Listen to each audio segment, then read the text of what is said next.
ಶ್ರೀ ಎಣ್ಣೆಕೊಪ್ಪ ಪ್ರೌಢಶಾಲೆ ಕಟ್ಟೈ, ಶ್ರೀ ಸರ್ವೋದಯ ಪ್ರೌಢಶಾಲೆ ಎಣ್ಣೆಕೊಪ್ಪ ಕಮನಹಳ್ಳಿ.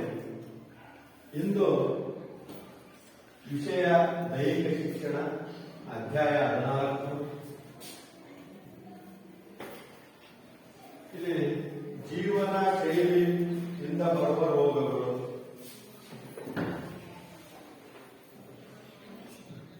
ಜೀವನ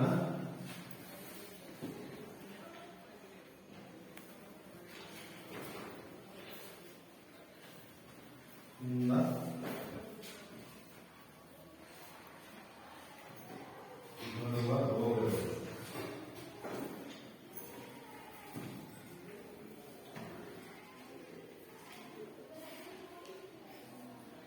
ಇಲ್ಲಿ ಮಹತ್ವವಾಗಿ ಈ ಅಧ್ಯಾಯದಲ್ಲಿ ಕೆಳಗಿನ ಅಂಶಗಳು ತಿಳಿಯುವಂತೆ ಇಲ್ಲಿ ಮುಖ್ಯವಾಗಿ ಏನಪ್ಪ ಅಂದ್ರೆ ಜೀವನ ಶೈಲಿಯಿಂದ ಬರುವ ರೋಗಗಳಾದ ರಕ್ತದ ಒತ್ತಡ,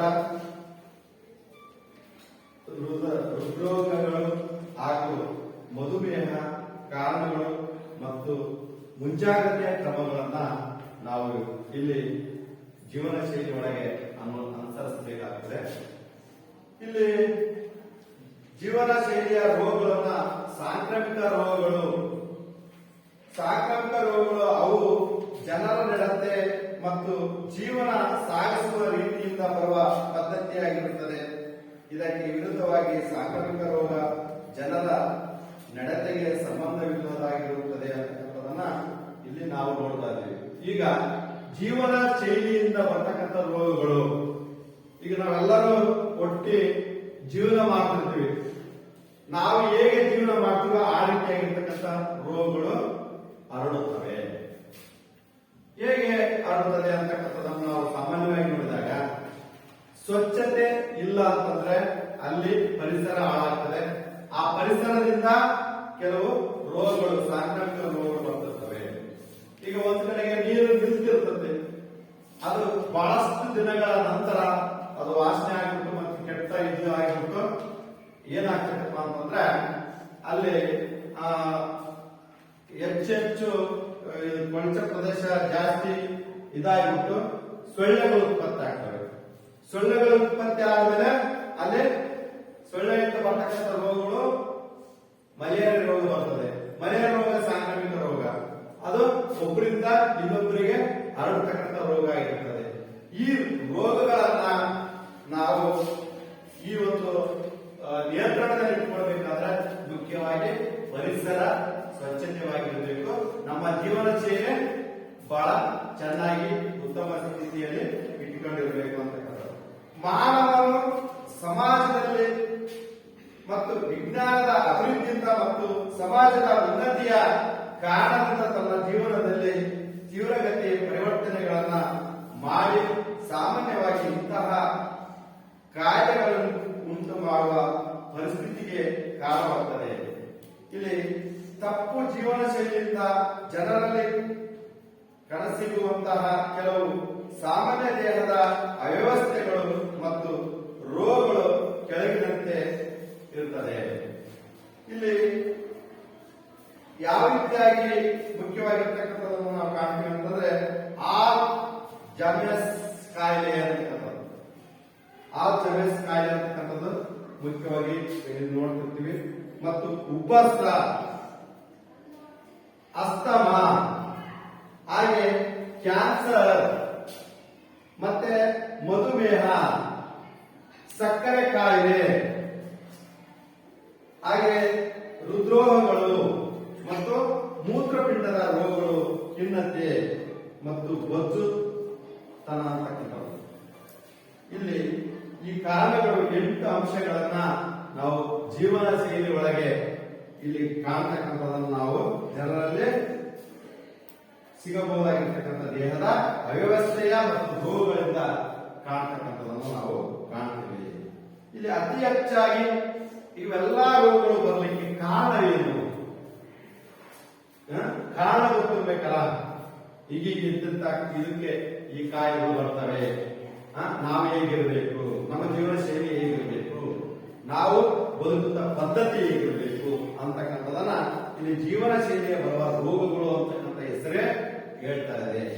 ಈ ರೀತಿಯಾಗಿರ್ತಕ್ಕಂಥದನ್ನ ನಾವು ಕಾರಣ ಏನಪ್ಪ ಅಂದ್ರ ಇಲ್ಲಿ ಕಾರಣ ಏನು ಅಂತಕ್ಕಂಥದನ್ನ ನಾವು ನೋಡಿದಾಗ ಜೀವನ ಶೈಲಿಯ ರೋಗಗಳಿಗೆ ಮುಖ್ಯವಾಗಿ ಏನು ಕೆಟ್ಟ ಆಹಾರ ಕ್ರಮಗಳು ಮತ್ತೆ ದೈಹಿಕ ಚಟುವಟಿಕೆಗಳು ಮತ್ತೆ ಕೊರತೆ ಇದ್ದಾಗ ಇವೆಲ್ಲ ಬರ್ತಿರ್ತವೆ. ಕೆಲವು ಧೂಮಪಾನಗಳನ್ನ ಮಾಡ್ತಿರ್ತಾರೆ, ಮದ್ಯಪಾನಗಳನ್ನ ಮಾಡ್ತಿರ್ತಾರೆ ಮತ್ತು ಕೆಟ್ಟ ಚಟಗಳಲ್ಲಿ ಅಧಿಕವಾಗಿ ಒಳಗೊಂಡಿರ್ತಾರೆ. ಆಗಿರುವಾಗ ಇಲ್ಲಿ ಮತ್ತೆ ಇವೆಲ್ಲವಕ್ಕೂ ಕಾರಣವನ್ನ ಇಲ್ಲಿ ನಾವು ಗೊತ್ತಾಗ್ತದೆ. ನಿದ್ರೆ, ಕಾರ್ಯಕ್ಷೇತ್ರದಲ್ಲಿ ಒತ್ತಡ ಮುಂತಾದವುಗಳು ಕಾರಣಗಳಾಗಿವೆ. ಹಾಗೆ ಅಧಿಕ ಒತ್ತಡ ಜೀವನದಲ್ಲಿ ಸಾಮಾಜೀಕರಣ ಶೂನ್ಯತೆ ಅಧಿಕವಾಗಿ ಪ್ರಮಾಣ ಮಾಡುವುದು ಮತ್ತೆ ಆಹಾರ ಸೇವನೆಯಲ್ಲಿ ನಿರ್ದಿಷ್ಟವಾದ ಕ್ರಮವನ್ನ ಇಲ್ಲದೆ ಇರುವುದು. ಹೀಗಿರುವುದರಿಂದ ಆಹಾರ ಸೇವನೆಯಲ್ಲಿ ಕೂಡ ಅಭ್ಯಾಸದ ಪದೇ ಪದೇ ಬದಲಾಗಿರುವುದು ಮುಂತಾದ ಜೀವನ ಶೈಲಿಯ ಅಭ್ಯಾಸಗಳನ್ನು ಕೂಡ ನಾವು ಇಂತಹ ರೋಗಗಳನ್ನ ಕಾಣ್ತೀವಿ. ಇಲ್ಲಿ ಮುಖ್ಯವಾಗಿ ಏನು ಬೇಕಪ್ಪ ಅಂತಂದ್ರೆ ನಮಗೆ ಯಾವ ರೀತಿಯಾಗಿ ಯಾವ ಚಟಗಳಿಗೆ ಹೇಗೆ ಒಳಗೊಂಡಿರ್ತಾರೋ ಆ ರೀತಿಯಾಗಿರ್ತಕ್ಕಂಥ ರೋಗಗಳು ಬರ್ತವೆ.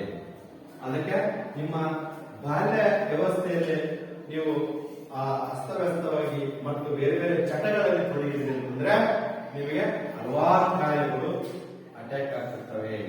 ಆ ಕಾರಣದಿಂದ ನೀವು ಇಲ್ಲಿ ಕೊರತೆ ಇವೆಲ್ಲ ಏನಪ್ಪ ಅಂತಂದ್ರೆ ಧೂಮಪಾನ, ಅಧಿಕ ಮದ್ಯಪಾನ ಮತ್ತು ಇಲ್ಲಿ ಈ ನಿದ್ರೆ, ಕಾರ್ಯಕ್ಷೇತ್ರಗಳು, ಒತ್ತಡ, ಎಲ್ಲ ಒತ್ತಡಗಳಿಂದ ನಿದ್ರೆ ಕಡಿಮೆ ಆದ್ಮೇಲೆ ಅವಾಗ ಏನಾಗ್ತದೆ ಅಂದ್ರೆ ಆರೋಗ್ಯದ ಮೇಲೆ ಪರಿಣಾಮ ಬೀರುತ್ತದೆ. ಆ ಪರಿಣಾಮ ಬೀರಿದ ಮೇಲೆ ಏನಾಗ್ತದೆ ಅಂತಂದ್ರೆ ಕೆಲವು ರೋಗಗಳು ಬರ್ತಾ ಇರ್ತವೆ. ಆ ಕಾರಣದಿಂದ ನೀವು ಈಗ ನಿಮಗೆ ಮುಂಜಾಗ್ರತೆ ಕ್ರಮಗಳು ಇದು ಬಹಳ ಮುಖ್ಯ. ಮುಂಜಾಗ್ರತೆ ಕ್ರಮಗಳು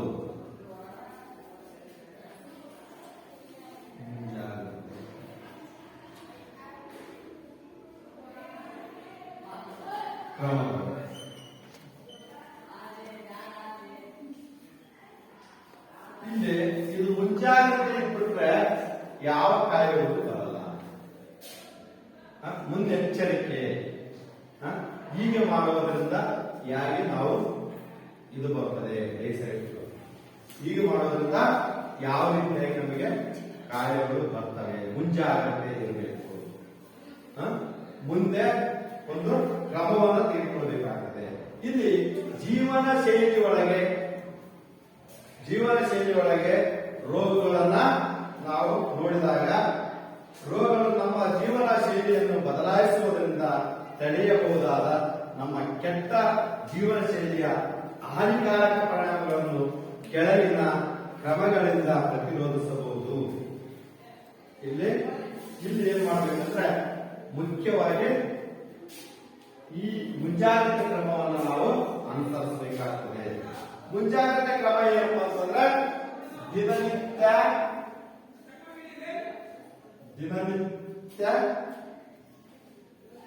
ಏನ್ ಮಾಡ್ಬೇಕು? ವ್ಯಾಯಾಮಗಳನ್ನ ಮಾಡಬೇಕು.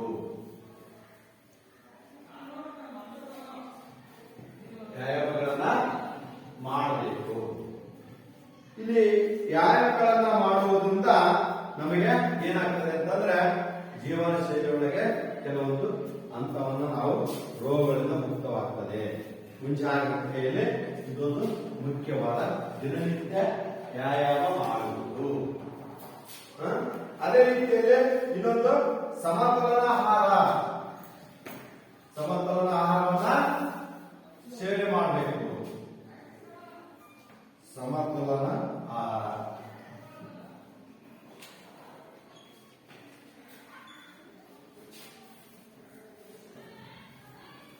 ಸಮತೋಲನ ಆಹಾರವನ್ನ ಸೇವನೆ. ಸಮತೋಲನ ಆಹಾರ ಸೇವನೆ ಮಾಡಬೇಕು. ಅತಿಯಾಗಿ ನಾವು ಯಾವುದನ್ನು ಅತಿಯಾಗಿ ಮಾಡಬಾರದು. ವ್ಯಾಯಾಮ ಕೂಡ ಅತಿಯಾಗಿ ಮಾಡಬಾರದು, ಸೇವನೆ ಊಟದ್ದು ಕೂಡ ಅತಿಯಾಗಿ ಮಾಡಬಾರದು. ಒಂದು ಸಮತೋಲನವಾಗಿ ನಮ್ಮ ದೇಹಕ್ಕೆ ಅನುಗುಣವಾಗಿ ಆಹಾರವನ್ನ ಸೇವನೆ ಮಾಡಿರಬೇಕು. ಇಲ್ಲಿ ಅನಗತ್ಯವಾದ ಆಹಾರ ಸೇವನೆಯನ್ನ ಕಡಿಮೆ ಮಾಡುವುದು ಅಂದ್ರೆ ಅನಗತ್ಯವಾಗಿರ್ತಕ್ಕಂಥ ಆಹಾರ ಸೇವನೆ ಕಡಿಮೆ ಮಾಡುವುದು, ಮತ್ತೆ ಕೊಬ್ಬು ಮತ್ತು ಸತ್ವವಿಲ್ಲದ ಆಹಾರ ಸೇವನೆಯನ್ನ ತಪ್ಪಿಸುವುದು, ಹಾಗೆ ಆಹಾರ ಸೇವನೆಯ ಒಳ್ಳೆಯ ಅಭ್ಯಾಸಗಳನ್ನು ಬೆಳೆಸಿ ಸರಿಯಾದ ಸಮಯ ಪಾಲನೆ ಮಾಡುವುದು. ಇಲ್ಲಿ ದೇಹದ ಮತ್ತು ಮನಸ್ಸಿನ ಉಲ್ಲಾಸವನ್ನು ಹೆಚ್ಚಿಸಲು ಯೋಗ ಅಭ್ಯಾಸವನ್ನ ಮಾಡಬೇಕು. ಅದೇ ರೀತಿಯಾಗಿ ಇಲ್ಲಿ ದೇಹ ಮತ್ತು ಮನಸ್ಸನ್ನು ಉಲ್ಲಾಸ ಹೆಚ್ಚಿಸಬೇಕಾದ್ರೆ ಯೋಗಾಸನವನ್ನು ಮಾಡಬೇಕು. ಹಾಗೆ ನೀವು ಧ್ಯಾನವನ್ನ ಅಭ್ಯಾಸ ಮಾಡಬೇಕು. ಧ್ಯಾನ ಮಾಡತಕ್ಕಂಥದನ್ನ ಅಭ್ಯಾಸ ಮಾಡಿಕೊಳ್ಬೇಕು. ತಮ್ಮ ಗೆಳೆಯರ ಜೊತೆ ಚಿಂತನೆಗಳನ್ನ ಹಂಚಿಕೊಳ್ಬೇಕು. ಧನಾತ್ಮಕ ಚಿಂತನೆ ಆಗಿರಬೇಕು, ಸಕಾರಾತ್ಮಕ ಭಾವನೆಗಳಾಗಿರಬೇಕು, ಉತ್ತಮ ರೀತಿಯಾಗಿರ್ತಕ್ಕಂಥ ಆಲೋಚನೆಗಳನ್ನ ಮಾಡಬೇಕು. ಅವಾಗ ಮಾಡಿದಾಗ ನಿಮಗೆ ಇಲ್ಲಿ ಮುಂಜಾಗ್ರತೆ ಕ್ರಮಗಳಿಗೆ ಯಾವುದೇ ಇರತಕ್ಕಂಥ ರೋಗಗಳು ನಿಮಗೆ ಬರುವುದಿಲ್ಲ. ಈ ಕಾರಣದಿಂದ ನಿಮಗೆ ಏನ್ ಮಾಡಬೇಕು ಅಂತಕ್ಕಂಥದ್ದು ನಿಮಗೆ ಗೊತ್ತಾಗ್ತದೆ. ಇಲ್ಲಿ ಅದೇ ರೀತಿಯಾಗಿ ಸ್ಥೂಲಕಾಯತೆ,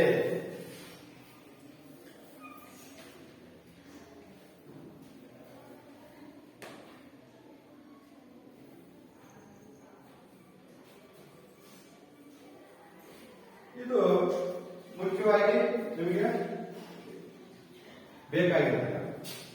ಇಲ್ಲಿ ಸ್ಥೂಲಕಾಯತೆ ಎಂಬುದು ವೈದ್ಯಕೀಯ ಸ್ಥಿತಿಯಾಗಿದ್ದು ವ್ಯಕ್ತಿಯ ದೇಹದಲ್ಲಿ ಅತ್ಯಧಿಕ ಬೊಜ್ಜನ್ನ ಶೇಖರಣೆ ಆಗಿರುತ್ತದೆ. ಇದರಿಂದಾಗಿ ಆ ವ್ಯಕ್ತಿಯ ಆರೋಗ್ಯದ ಮೇಲೆ ವ್ಯತಿರಿಕ್ತ ಪರಿಣಾಮ ಉಂಟಾಗುತ್ತದೆ. ಅದೇ ರೀತಿಯಾಗಿ ಸ್ಥೂಲಕಾಯತೆಯ ಆರೋಗ್ಯ ಸಂಬಂಧಿಸಿದಂತಹ ರೋಗಗಳು ಹೆಚ್ಚಾಗುವುದು ಇಲ್ಲಿ ಕಾಣಬರುತ್ತದೆ. ಇಲ್ಲಿ ಹೆಚ್ಚಾಗುವುದರಿಂದ ಆಗ ಜೀವನ ಗುಣಮಟ್ಟ ಕಳೆದುಕೊಳ್ಳುವುದು ಇದು ಎಲ್ಲಾ ವಯೋಮಾನದವರಿಗೂ ಕೂಡ ಕಾಣುವಂತ ಜಾಗತಿಕ ಸಮಸ್ಯೆ ಆಗಿರುತ್ತದೆ. ಇದಕ್ಕ ಯಾವುದೇ ವಯಸ್ಸು ಲಿಮಿಟ್ ಇರೋದಿಲ್ಲ. ಇಲ್ಲಿ ಇದೊಂದು ಮುಖ್ಯವಾಗಿರ್ತಕ್ಕಂಥ ತೊಂದರೆ ಕೊಡ್ತಕ್ಕಂಥ ಒಂದು ಜಾಗತಿಕವಾಗಿರ್ತಕ್ಕಂಥ ಸ್ಥೂಲಕಾಯತೆ ಒಂದು ಕಾಯಿಲೆ ಆಗಿರ್ತದೆ. ಹೀಗೆ ಸ್ಥೂಲಕಾಯತೆಯ ವಿವಿಧ ರೋಗಗಳಿಂದ ಆಸ್ಪಾದ ಕೊಡುತ್ತದೆ. ಹೃದಯ ರೋಗಗಳಿಗೆ ಸಕ್ಕರೆ ಕಾಯಿಲೆ, ಕ್ಯಾನ್ಸರ್, ಮೂಳೆ ಸಂಬಂಧಿತ ರೋಗಗಳು ಅತಿ ಹೆಚ್ಚಾಗಿ ಕಂಡುಬರುತ್ತದೆ. ಸ್ಥೂಲಕಾಯತೆಗೆ ಹಲವಾರು ಕಾರಣಗಳು ಇವೆ ಆದರೂ ಅಧಿಕ ಆಹಾರ ಸೇವನೆ ಮತ್ತು ದೈಹಿಕ ಚಟುವಟಿಕೆಗಳು ಕೊರತೆ ಪ್ರಮುಖವಾಗಿರುತ್ತದೆ. ಇದನ್ನ ಹೋಗಲಾಡಿಸಲು ನಿಯಮಿತ ಆಹಾರ ಮತ್ತು ಸೂಕ್ತ ದೈಹಿಕ ಚಟುವಟಿಕೆಗಳನ್ನು ಸಾಧ್ಯ. ಸ್ಥೂಲಕಾಯತೆಯಿಂದ ಹಲವಾರು ದೈಹಿಕ ಮತ್ತು ಮಾನಸಿಕ ತೊಂದರೆಗಳನ್ನು ಅನುಭವಿಸುವುದಕ್ಕಿಂತ ಅದನ್ನು ಮೊದಲು ತಡೆಗಟ್ಟುವುದು ಸೂಕ್ತ ಆಗಿರುತ್ತದೆ.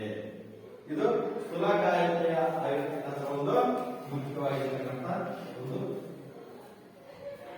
ಪಾಯಿಂಟ್. ಇಲ್ಲಿ ಇನ್ನೊಂದು ಬಹಳ ಮುಖ್ಯವಾಗಿರ್ತಕ್ಕಂಥ ಇದು ರಕ್ತದ ಒತ್ತಡ. ರಕ್ತದ ಒತ್ತಡ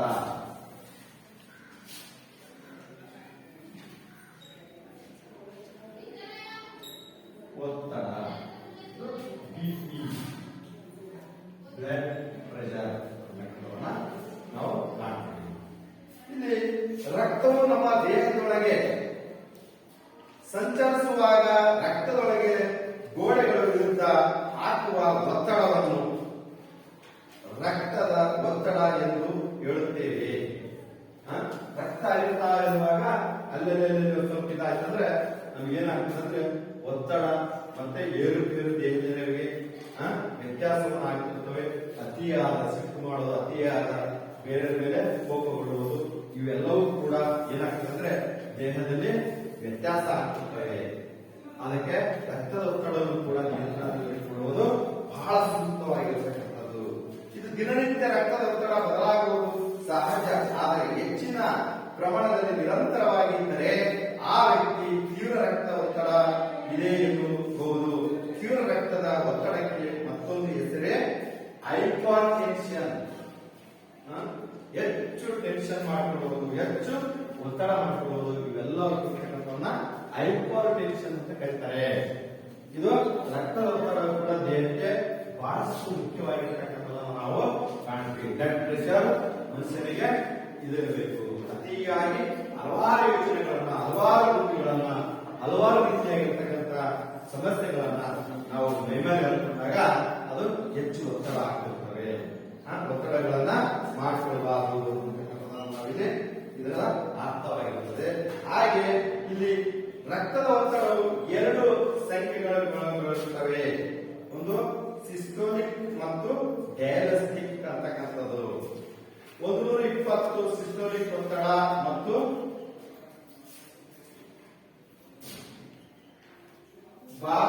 80 ಅಂತಕ್ಕಂಥದ್ದನ್ನು ನಾವು ಇಲ್ಲಿ ಕಾಣ್ತೀವಿ. ಇದು ಸಿಸ್ಟೋಲಿಕ್ ಮತ್ತು ಡಯಾಸ್ಟಿಕ್ ಅಂತಕ್ಕಂಥದನ್ನ ನಾವು ಕಾಣ್ತೀವಿ. ಒತ್ತಡ ಮತ್ತು 80 ಡಯಾಸ್ಟಿಕ್ ಒತ್ತಡ ಇರುವ ವ್ಯಕ್ತಿಗೆ 120/80 ಅಥವಾ 120 ಮೇಲೆ 80 ರಷ್ಟು ರಕ್ತದ ಒತ್ತಡ ಇರುತ್ತದೆ. ಇದು ಸಿಸ್ಟೋಲಿಕ್ ಮೌಲ್ಯದ ಹೃದಯವು ಸಂಕುಚನೆಯಾದಾಗ ರಕ್ತವು ದೇಹದಲ್ಲಿ ಎಷ್ಟು ಜೋರಾಗಿ ಚಲಿಸುತ್ತದೆ ಎಂಬುದನ್ನು ತೋರಿಸುತ್ತದೆ.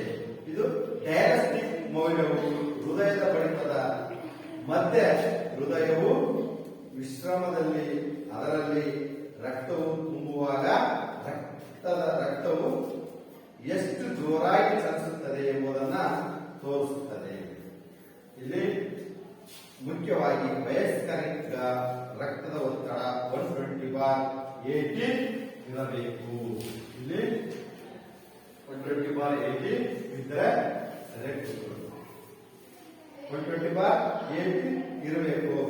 ಹೀಗೆ ಇಲ್ಲಿ ರಕ್ತದ ಒತ್ತಡ ಬಹಳ ಮುಖ್ಯವಾಗಿರ್ತಕ್ಕಂಥದ್ದನ್ನು ಹೆಚ್ಚು ಇರತಕ್ಕಂಥದನ್ನ ಹೆಚ್ಚಿನ ರಕ್ತ ಒತ್ತಡ ಎಂದರೆ 140/90 ಇರುತ್ತದೆ. ಈ ಎರಡು ಸಂಖ್ಯೆಗಳು ಮಧ್ಯೆ ಇರುವ ಸ್ಥಿತಿಗೆ ಹೈಪರ್ ಟೆನ್ಷನ್ ಎನ್ನುವುದು. ಹೈಪರ್ ಟೆನ್ಷನ್ ಇರುವ ಜನರು ರಕ್ತದ ಒತ್ತಡ ಹೆಚ್ಚುವುದು ತಡೆಯಲು ಅಥವಾ ವಿಳಂಬಿಸಲು ತಮ್ಮ ಜೀವನ ಶೈಲಿಯನ್ನ ಬದಲಾಯಿಸುವುದು ಅಗತ್ಯವಿರುತ್ತದೆ.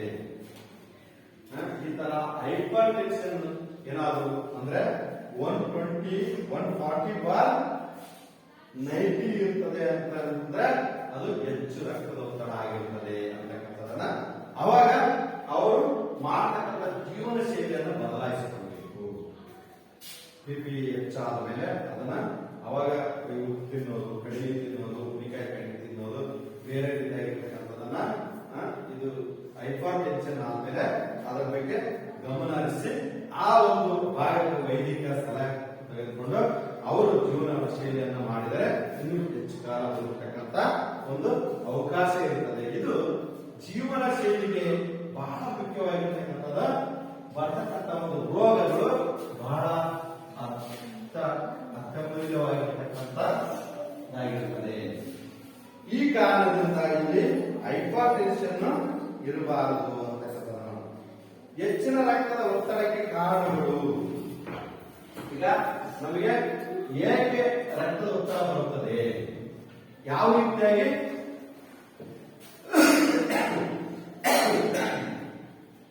ಹೆಚ್ಚಿನ ರಕ್ತದ ಒತ್ತಡ ಕಾರಣಗಳೇನು?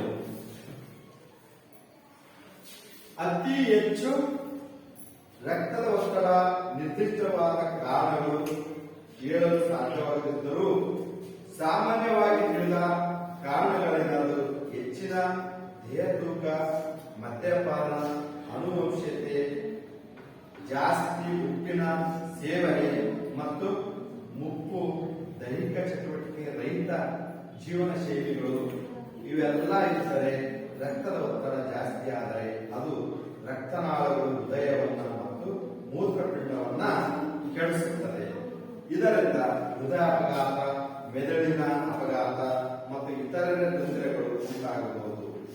ಅತಿ ಹೆಚ್ಚಿನ ರಕ್ತದ ಒತ್ತಡವು ದೇಹಕ್ಕೆ ಹಾನಿ ಮಾಡುವಾಗ ಯಾವ ಲಕ್ಷಣಗಳು ಉಂಟು ಮಾಡದೆ ಇರುವುದರಿಂದ ಅದನ್ನು ಮೌನ ಕೊಲೆಗಾರ ಎನ್ನುತ್ತಾರೆ. ಇದೇನಾಯ್ತಲ್ಲ, ರಕ್ತದ ಒತ್ತಡ ಇದು ಮೌನವಾಗಿ ಮನುಷ್ಯನನ್ನ ಕೊಲೆ ಮಾಡುತ್ತದೆ. ಒಳಗೆ ಯಾವ ರೀತಿಯ ರಕ್ತದ ಪ್ರೆಷರ್ ಇರ್ತದೆ, ಯಾವ ರೀತಿಯಾಗಿರ್ತಕ್ಕಂಥ ಒತ್ತಡಗಳಿರ್ತವೆ, ಯಾವ ರೀತಿಯಾಗಿ ವ್ಯಕ್ತಿ ಒಂದು ಜೀವನ ಶೈಲಿ ಇದಾಗ್ತದೆ ಅಂತಕ್ಕಂಥದನ್ನ ನಾವು ನೋಡ್ತೀವಿ. ಈ ರೀತಿ ಇರ್ತಕ್ಕಂಥ ಮೌನ ಕೊಲೆಗಾರ ಅಂತಂದ್ರೆ ರಕ್ತದ ಒತ್ತಡ. ಈ ರಕ್ತದ ಒತ್ತಡ ಲಕ್ಷಣಗಳು, ಇಲ್ಲಿ ಹೇಗೆ ಲಕ್ಷಣಗಳು ಬರ್ತವೆ ಇದಕ್ಕೆ ಅಂತಕ್ಕಂಥದ್ದನ್ನು ನಾವು ನೋಡಿಕೊಳ್ಬೇಕು. ಲಕ್ಷಣಗಳು, ಲಕ್ಷಣಗಳು ಏನು? ತೀವ್ರ ರಕ್ತದ ಒತ್ತಡವು ಸಾಮಾನ್ಯವಾಗಿ ಯಾವ ಲಕ್ಷಣಗಳು ಉಂಟಾಗುವುದಿಲ್ಲ. ಅತಿ ತೀವ್ರ ರಕ್ತದ ಒತ್ತಡದಿಂದ ತಲೆನೋವು ಸೃಷ್ಟಿಯಾಗ್ತದೆ, ತಲೆನೋವು ಬರ್ತದೆ, ಮತ್ತೆ ದೃಷ್ಟಿಹೀನತೆ, ಕಣ್ಣಿನ ಸಮಸ್ಯೆಗಳು ಬರ್ತವೆ. ರಕ್ತದ ಒತ್ತಡದಿಂದ ಕಣ್ಣಿನ ಸಮಸ್ಯೆಗಳು ಬರ್ತವೆ. ಹಾಗೆ ಏನಾಗ್ತದೆಪ್ಪ ಅಂತಂದ್ರೆ ವಾಂತಿ ಬರುವಂತಹ ಪರಿಸ್ಥಿತಿಗಳು ಬರಬಹುದು. ಅವಾಗ ವಾಂತಿ ಬರ್ತದೆ. ಈ ಲಕ್ಷಣಗಳನ್ನ ನಾವು ರಕ್ತದ ಒತ್ತಡ ಜಾಸ್ತಿ ಇದ್ದಾಗ, ಹೆಚ್ಚಿನ ಪ್ರಮಾಣದಲ್ಲಿ ಹೈಪರ್ಟೆನ್ಷನ್ ಇತ್ತಂತಂದ್ರೆ ಇಲ್ಲಿ ಏನಾಗ್ತದೆ ಅಂದ್ರೆ ತಲೆನೋವು ಬರ್ತಕ್ಕಂಥದ್ದು, ಮತ್ತೆ ಏನು ದೃಷ್ಟಿಹೀನತೆ ಆಗೋದು, ಕಣ್ಣಿಗೆ ಅಕ್ಷರಗಳು ಸರಿಯಾದ ರೀತಿಯಲ್ಲಿ ಕಾಣದಂತಾಗುವುದು, ಮತ್ತೆ ತಲೆನೋವು ಬರುವುದು. ಇವೆಲ್ಲವೂ ಲಕ್ಷಣಗಳು ಬಂತಂತಂದ್ರೆ ಇವರಿಗೆ ಬಿಪಿ ಇದೆ, ಬ್ಲಡ್ ಪ್ರೆಷರ್ ಇದೆ, ಹೈಪರ್ ಟೆನ್ಷನ್ ಇದೆ. ಆ ವ್ಯಕ್ತಿಯ ಒಂದು ಜೀವನ ಶೈಲಿಯನ್ನು ಬದಲಾಯಿಸಿಕೊಳ್ಬೇಕು, ವಾಕ್ ಮಾಡಬೇಕು, ಮತ್ತು ವ್ಯಾಯಾಮಗಳನ್ನು ಮಾಡಬೇಕು, ದೈಹಿಕ ಚಟುವಟಿಕೆಗಳಲ್ಲಿ ತೊಡಗಿಸಿಕೊಳ್ಬೇಕು. ಸಾಮಾನ್ಯವಾಗಿ ಸಾಮಾನ್ಯ ಒಂದು ಸಮತೋಲನ ಆಹಾರವನ್ನ ಸ್ವೀಕಾರ ಮಾಡಬೇಕು. ಇವೆಲ್ಲವನ್ನು ಮಾಡಿದಾಗ ಒಂದು ಮುಂಜಾಗ್ರತೆ ಕ್ರಮಗಳನ್ನ ನಾವು ತೆಗೆದುಕೊಳ್ಬೇಕು.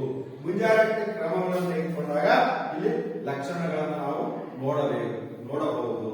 ಇಲ್ಲಿ ರೋಗ ಸ್ವಭಾವದ ಪರೀಕ್ಷಣೆ, ಇಲ್ಲಿ ಹೆಚ್ಚಿನ ಜನರು ಬೇರೆ ಯಾವುದೋ ಕಾರಣಕ್ಕೆ ವೈದ್ಯರ ನೋಡಲು ಹೋದಾಗ ತಮ್ಮಲ್ಲಿ ಇರುವ ರಕ್ತದ ಒತ್ತಡದ ಬಗ್ಗೆ ಪತ್ತೆ ಹಚ್ಚುತ್ತಾರೆ. ಒಬ್ಬ ವ್ಯಕ್ತಿ ರಕ್ತದ ಒತ್ತಡ 140/93 ಅಥವಾ ಹೆಚ್ಚು ಸಂದರ್ಭದಲ್ಲಿ ಕಂಡು ಬಂದಾಗ ಆತನಿಗೆ ತೀವ್ರ ರಕ್ತದ ಒತ್ತಡ ಇದೆ ಎನ್ನಬಹುದು.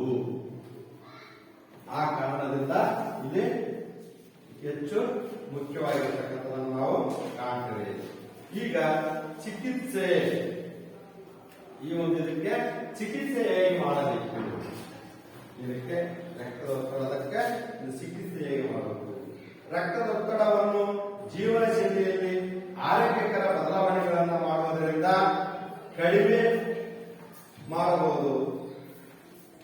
ಜೀವನ ಶೈಲಿಯಲ್ಲಿ ಆರೋಗ್ಯಕರ ಬದಲಾವಣೆಗಳನ್ನು ಮಾಡಿಕೊಳ್ಬೇಕು. ಬದಲಾವಣೆಗಳನ್ನು ಮಾಡಿಕೊಂಡಾಗ ಇಲ್ಲಿ ಕಡಿಮೆ ಇಂಥ ಒಂದು ಬದಲಾವಣೆಗಳಿಂದ ಯಾವುದೇ ಪರಿಣಾಮಗಳಿಲ್ಲದಿದ್ದರೂ ಔಷಧಿಯಿಂದ ಚಿಕಿತ್ಸೆ ಮಾಡಬೇಕಾಗುತ್ತದೆ. ಈಗ ಇದೇ ರೀತಿ ರಕ್ತದ ಒತ್ತಡವನ್ನ ತಡೆಯುವ ವಿಧಾನಗಳು, ರಕ್ತದ ಒತ್ತಡವನ್ನು ಯಾವ ರೀತಿಯಾಗಿ ತಡೆಯಬೇಕು? ಇಲ್ಲಿ ಜೀವನ ಶೈಲಿಯಲ್ಲಿ ಬದಲಾವಣೆಗಳನ್ನು ಮಾಡುವುದರಿಂದ ರಕ್ತದ ಒತ್ತಡ ತಡೆಯಬಹುದು. ಕೆಲವು ಅಂತಹ ಬದಲಾವಣೆಗಳು ಕೆಳಗಿನಂತಿವೆ. ದೇಹದ ತೂಕವನ್ನು ಆರೋಗ್ಯಕರ ಮಟ್ಟದಲ್ಲಿ ಇರಿಸುವುದು. ದೇಹದ ತೂಕ ಒಂದು ಆರೋಗ್ಯಕರವಾಗಿರ್ತಕ್ಕಂಥ ದೇಹಕ್ಕೆ ಅನುಗುಣವಾಗಿ ಇರಬೇಕು, ಅತಿ ಹೆಚ್ಚು ಇದಿರಬಾರದು. ಇದು ನಾವು ಈಗ ದೇಹದ ತೂಕವನ್ನು ಆರೋಗ್ಯಕರ ಮಟ್ಟದಲ್ಲಿ ಇರಿಸುವುದು ಅಥವಾ ಹೆಚ್ಚಿನ ದೇಹದ ತೂಕವನ್ನ ಕಡಿಮೆ ಮಾಡುವುದು. ಅತಿಯಾಗಿ ಹೆಚ್ಚು ದೇಹದ ತೂಕ ಇರ್ತಂದ್ರೆ ಅದನ್ನು ಯಾವ ರೀತಿಯಾಗಿ ದೈಹಿಕ ಚಟುವಟಿಕೆಗಳು ಮಾಡುವುದರ ಮುಖಾಂತರ, ವ್ಯಾಯಾಮಗಳು ಮಾಡುವುದರ ಮುಖಾಂತರ, ಸಮತಲ ಆಹಾರವನ್ನು ಸೇವಿಸುವುದರ ಮುಖಾಂತರ ಅದನ್ನ ಏನ್ ಮಾಡ್ಬೇಕಂದ್ರೆ ಕಡಿಮೆ ಮಾಡಿಕೊಳ್ಳಬೇಕು. ಹೀಗೆ ಇಲ್ಲಿ ಉಪ್ಪು ಮತ್ತು ಉಪ್ಪಿನ ಆಹಾರ ಹಾಗೂ ತಿಂಡಿ ತಿನಿಸುಗಳನ್ನ ಕಡಿಮೆ ಮಾಡುವುದು. ಇಲ್ಲಿ ಉಪ್ಪಿನಕಾಯಿ ಎಣ್ಣದ ಪದಾರ್ಥಗಳನ್ನು ಹೆಚ್ಚು ತಿನ್ನುವುದು, ಇವೆಲ್ಲ ಒಂದು ಇದನ್ನ ನಾವು ನೋಡಿದಾಗ ಅಲ್ಲಿ ಏನು ಮಾಡಬಾರದು ಅಂತ. ದಿನನಿತ್ಯ ವ್ಯಾಯಾಮದಲ್ಲಿ ತೊಡಗುವುದು, ದಿನನಿತ್ಯ ವ್ಯಾಯಾಮಗಳನ್ನು ತೊಡಗಬೇಕು, ಎಕ್ಸರ್ಸೈಸ್ಗಳನ್ನು ಮಾಡಬೇಕು, ಆಟಗಳನ್ನು ಆಡಬೇಕು, ವ್ಯಾಯಾಮಗಳನ್ನು ಮಾಡಬೇಕು, ಯೋಗ ಮಾಡಬೇಕು, ಧ್ಯಾನ ಮಾಡಬೇಕು, ಮನಃಶಾಂತಿಗೆ ಮಾಡತಕ್ಕಂಥ ಎಲ್ಲಾ ಕಾರ್ಯಗಳನ್ನು ಮಾಡಿದಾಗ ಇಲ್ಲಿ ಒಂದು ಮುಖ್ಯವಾಗಿ ಬರ್ತಕ್ಕಂಥದ್ದು. ಇಲ್ಲಿ ಹೃದ್ರೋಗಗಳು ಅಂತಕ್ಕಂಥದನ್ನು ನಾವು ನೋಡಿದಾಗ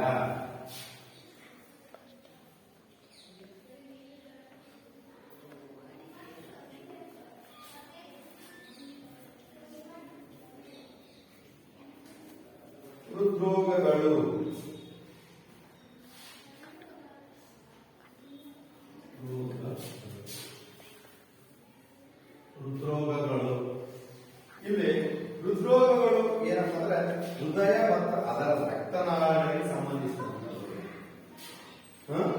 ಇಲ್ಲಿ ರಕ್ತನಾಳಗಳಿಗೆ ಸಂಬಂಧಿಸಿರ್ತಕ್ಕಂಥ ರೋಗಗಳು ಇದು ಬಹಳ ಮುಖ್ಯವಾಗಿ ನಿಮಗೆ ಹೃದಯ ಮತ್ತು ಅದರ ರಕ್ತನಾಳಗಳಿಗೆ ಸಂಬಂಧಿಸಿದಂತಹ ರೋಗಗಳಾಗಿ ಗುಂಪಿನ ಹೃದ್ರೋಗಗಳು ಎನ್ನುತ್ತೇವೆ.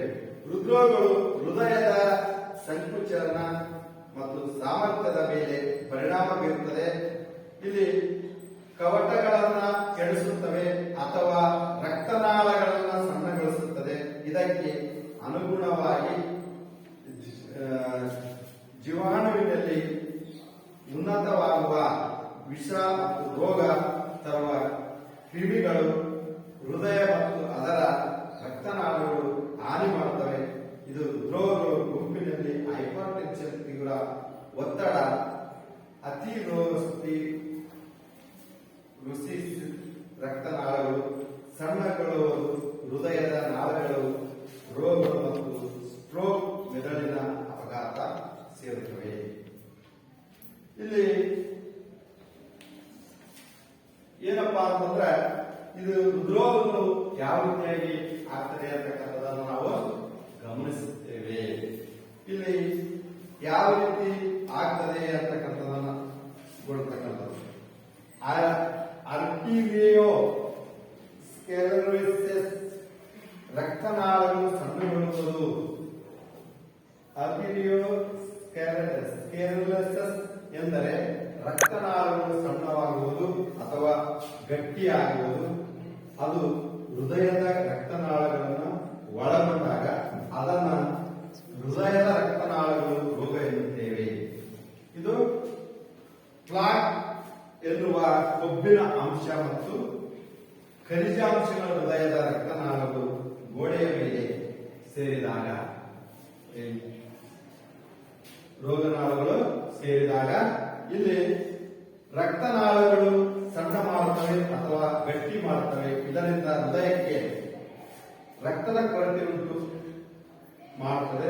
ಇದರಿಂದ ಹೃದಯದ ನೋವು ಅಥವಾ ಹೃದಯಾಘಾತ ಸಂಬಂಧಿಸುತ್ತಿರುವ ರಕ್ತನಾಳಗಳು ಗಟ್ಟಿಯಾಗುವುದರಿಂದ ರಕ್ತದ ಹರಿಯುವಿಕೆ ತಡೆಯಾಗಿ ರಕ್ತದ ಒತ್ತಡ ಹೆಚ್ಚಾಗುತ್ತದೆ. ಆರ್ಟಿರಿಯೋ ಸ್ಕ್ಲೆರೋಸಿಸ್ ನಿಂದ ದೇಹದ ಎಲ್ಲಾ ಭಾಗದ ರಕ್ತನಾಳಗಳು ಇಂತಹ ಕಾಯಿಲೆ ಕಾಣಬಹುದು. ಇದು ಹೃದಯಕ್ಕೆ ಸಂಬಂಧಿಸಿದಂತ ಒಂದು ರೋಗವಾಗಿರುತ್ತದೆ. ಇಲ್ಲಿ ಹೃದಯದೊಳಗೆ ರಕ್ತನಾಳಗಳು ಯಾವ ರೀತಿಯಾಗಿ ನಮಗೆ ಹೈಪರ್ಟೆನ್ಷನ್ ಮತ್ತು ರಕ್ತದ ಒತ್ತಡ ಇವೆಲ್ಲ ನಾವು ಗಮನಿಸಿದಾಗ ಇಲ್ಲಿ ರಕ್ತನಾಳಗಳು ಗಟ್ಟಿಯಾಗಿರುವುದರಿಂದ ರಕ್ತಕ್ಕೆ ಒಂದು ಹರಿಯುವಿಕೆ ತಡೆಯಾಗಿರುವುದರಿಂದ ಇಲ್ಲಿ ರಕ್ತದ ಒತ್ತಡ ಹೆಚ್ಚಾಗುತ್ತಿರುವುದರಿಂದ ಇಲ್ಲಿ ಆರ್ಟಿರಿಯೋ ಸ್ಕ್ಲೆರೋಸಿಸ್ ನಿಂದ ದೇಹದ ಎಲ್ಲಾ ಭಾಗಗಳಲ್ಲಿ ರಕ್ತದ ನಿಧನ ಕಾಯಿಲೆಗಳು ಕಾಣುತ್ತವೆ. ಹಾಗೆ ಹೃದಯದ ರಕ್ತನಾಳಗಳ ರೋಗಗಳು, ಹೃದಯದ ರಕ್ತನಾಳಗಳ ರೋಗಗಳು ಅಂತಕ್ಕಂಥದನ್ನ ನಾವು ನೋಡ್ತೀವಿ. ಈ ಹೃದಯದ ರಕ್ತನಾಳಗಳ ರೋಗಗಳನ್ನು ನಾವು ನೋಡಿದಾಗ ಇಲ್ಲಿ ಹೃದಯದ ರಕ್ತನಾಳಗಳ ಮೇಲಿನ ಪ್ರಭಾವದಿಂದ ಹೃದಯಕ್ಕೆ ರಕ್ತ ಮತ್ತು ಅದರಿಂದ ಸಿಗುವ ಪೌಷ್ಟಿಕಾಂಶಗಳ ಕೊರತೆಯುಂಟ ಮಾಡುವ ಒಂದು ಸ್ಥಿತಿಗೆ ಹೃದಯದ ರಕ್ತನಾಳಗಳು ರೋಗ ಎನ್ನುತ್ತೇವೆ. ಲೋಕದಾದ್ಯಂತ ಜನರ ಸಾವಿಗೆ ಹೃದ್ರೋಗಗಳು ಮುಖ್ಯವಾದ ಕಾರಣವಾಗಿರುತ್ತವೆ. ಅಥೀರೋಸ್ಕ್ಲೆರೋಸಿಸ್ ಮತ್ತು ಹೃದಯದ ರಕ್ತನಾಳಗಳು ರೋಗಗಳಿಗೆ ಪ್ರಮುಖ ಕಾರಣ. ಹೃದಯದ ರಕ್ತನಾಳಗಳು ರೋಗಗಳಿಗೆ ಕಾರಣವಿರುವಂತಹ ಅಪಾಯದ ಅಂಶಗಳೆಂದರೆ ಹೈಪರ್ಟೆನ್ಷನ್, ಧೂಮಪಾನ, ರಕ್ತದಲ್ಲಿ ತೀವ್ರ ಮಟ್ಟದ ಒಂದು ಒತ್ತಡ, ತಮ್ಮ ಜೀವನ ಶೈಲಿಯಲ್ಲಿ ಬದಲಾಗುವುದನ್ನು ಮಾಡುವುದರಿಂದ ಹೃದಯದ ರಕ್ತನಾಳಗಳು ರೋಗಗಳನ್ನು ತಡೆಗಟ್ಟುತ್ತವೆ. ಹಾಗೆ ಸ್ಟ್ರೋಕ್, ಮೆದುಳಿನ ಆಘಾತ ಆಗ್ತವೆ. ಅದೇ ರೀತಿಯಾಗಿ ಹೃದ್ರೋಗಗಳ ತಡೆಯುವಿಕೆ ಹೇಗಿರಬೇಕು? ಇಲ್ಲಿ ಏನಪ್ಪಾ ಅಂತಂದ್ರೆ ಇಲ್ಲಿ ಮುಖ್ಯವಾಗಿರ್ತಕ್ಕಂಥದನ್ನ ಮೆದುಳಿಗೆ ಸಾಕಷ್ಟು ಆಮ್ಲಜನಕದಿಂದ ಕೂಡಿದ ರಕ್ತದ ಸರಬರಾಜು ಆಗದಿದ್ದಾಗ ಅಥವಾ ಮೆದುಳಿನ ರಕ್ತಗಳ ಒತ್ತಡದಿಂದ ಸ್ಟ್ರೋಕ್ ಮೆದುಳಿನ ಉಂಟಾಗ್ತದೆ. ಇದು ಮತ್ತೆ ಸ್ಟ್ರೋಕ್ ಮೆದುಳಿನ ರಕ್ತನಾಳಗಳಿಗೆ ಅಡಚಣೆಯಾದಿಂದ ಅಥವಾ ಅವುಗಳಿಗೆ ಒಡೆಯುವಿಕೆಯಿಂದ ಉಂಟಾಗ್ತದೆ. ನಿಯಂತ್ರಣವಿಲ್ಲದೆ ಹೈಪರ್ಟೆನ್ಷನ್, ತೀವ್ರ ರಕ್ತದ ಒತ್ತಡ ಇದು ಮೆದುಳುಗಳಿಗೆ ಮುಖ್ಯ ಕಾರಣವಾಗ್ತದೆ. ಹೃದ್ರೋಗಗಳ ತಡೆಯುವಿಕೆ ಹೇಗೆ ಇರುತ್ತದೆ ಅಂತಕ್ಕಂಥದನ್ನ ನಾವು ನೋಡ್ತೇವೆ. ಇಲ್ಲಿ ಮೆದುಳಿಗೆ ಸಾಕಷ್ಟು ಆಮ್ಲಜನಕದಿಂದ ಕೂಡಿದ ರಕ್ತದ ಒಂದು ಸರಬರಾಜು ಆಗದಿದ್ದಾಗ ಅಥವಾ ಮೆದುಳಿನ ರಕ್ತನಾಳಗಳು ಬೆಳೆದಾಗ ಇಲ್ಲಿ ಸ್ಟ್ರೋಕ್ ಆಗ್ತದೆ. ಮತ್ತೆ ಮೆದುಳಿನ ಗಾತ್ರವು ಉಂಟಾದಾಗ ಸ್ಟ್ರೋಕ್ ಮೆದುಳಿನಲ್ಲಿ ಇದು ರಕ್ತನಾಳಗಳಿಗೆ ಅಡಚಣೆ ಅಥವಾ ಅವುಗಳ ಒತ್ತಡವಿಕೆ ಉಂಟಾಗ್ತದೆ ಅಂತಕ್ಕಂಥದನ್ನ ನಾವು ಇಲ್ಲಿ ನಿಯಂತ್ರಣವಿಲ್ಲದೆ ಹೈಪರ್ಟೆನ್ಷನ್, ತೀವ್ರ ಒತ್ತಡ ಇದು ಮೆದುಳಿಗಾಗತಕ್ಕಂಥ ಮುಖ್ಯ ಕಾರಣವಾಗಿರುತ್ತದೆ. ಹಾಗೆ ಇಲ್ಲಿ ಹೃದ್ರೋಗಗಳು ತಡೆಯುವಿಕೆಯನ್ನ ಹೃದ್ರೋಗಗಳನ್ನ ತಡೆಯುವಿಕೆಗಳನ್ನ ಹೇಗಿರುತ್ತದೆ? 40 ರಿಂದ 60 ವಯಸ್ಸಿನವರಿಗೆ 40 ರಿಂದ 60 ವಯಸ್ಸಿನವರೆಗೆ ಏನು ಇರ್ತದೆ ಅಂತ. ವಯಸ್ಸಿನೊಳಗೆ ವ್ಯಕ್ತಿಗಳು ಹೃದಯಾಘಾತಗಳಿಗೆ ಮುಖ್ಯವಾಗಿ ಜೀವನ ಶೈಲಿಗಳ ಅಂಶಗಳ ಕಾರಣವಾಗ್ತವೆ. ಅವರ ಜೀವನ ಮಾಡ್ತಕ್ಕಂಥ ಶೈಲಿಗಳು ಅಂಶಗಳಾಗ್ತವೆ. ಅದರಲ್ಲಿ ಧೂಮಪಾನ, ತೀವ್ರ ರಕ್ತದ ಒತ್ತಡ, ಹಾಗೆ ರಕ್ತದಲ್ಲಿ ಹೆಚ್ಚಿನ ಪ್ರಮಾಣ ಕೊಬ್ಬಿನ ಅಂಶ ಮತ್ತು ದೈಹಿಕ ಚಟುವಟಿಕೆಗಳ ಕೊರತೆ ಇವು ಹೃದಯಾಘಾತ ಮತ್ತು ಹೃದ್ರೋಗಗಳಿಗೆ ಅಪಾಯ ಹೆಚ್ಚಿಸುವಂತಹ ಅಂಶಗಳಾಗಿವೆ.